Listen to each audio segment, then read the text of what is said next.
Hello guys, అందరూ ఎలా ఉన్నారు? నేనైతే చాలా బాగున్నాను. స్మిటన్ యాప్ నుంచి నేను ఒక 2 ఇయర్స్ నుంచి ఆర్డర్ పెడుతున్నాను. అందులో లేడీస్కి కావాల్సిన బ్యూటీ ప్రొడక్ట్స్ అన్నీ ఉంటాయి అవైలబుల్గా. నేనైతే ఎప్పుడు ట్రయల్ పాయింట్స్ నుంచే ఆర్డర్ పెడుతుంటాను. 6 పాయింట్స్ ఇస్తుంటాడు. అప్పుడప్పుడు ఒక 40 రూపీస్ ఎక్స్ట్రా అయినా కానీ ఇంకో 6 పాయింట్స్ యాడ్ అవుతూ ఉంటాయి.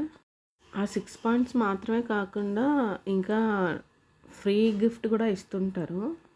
నేను వచ్చేసి 3 లిప్స్టిక్స్ ఆర్డర్ పెట్టాను. నాకు ఫ్రీ గిఫ్ట్ వచ్చేసి షాంపూ, అలానే కండిషనర్, ఇంకా మినీ లిప్స్టిక్ షేడ్స్ కూడా ఇచ్చారు. బాగున్నాయి. ఈ ప్రైస్ వచ్చేసి నాకు 239 పడింది. ప్రతి ఒక్కటి చాలా క్వాలిటీగా ఉన్నాయి, ఇంకా లాంగ్ లాస్టింగ్ కూడా. డైలీ లిప్స్టిక్ యూజ్ చేసేవాళ్ళు వాటి క్వాలిటీని కూడా మెయింటైన్ చేసుకోవాలి. ఇంకా అవి ఎక్స్పైర్ అయ్యేవో లేవో చూసుకోవాలి.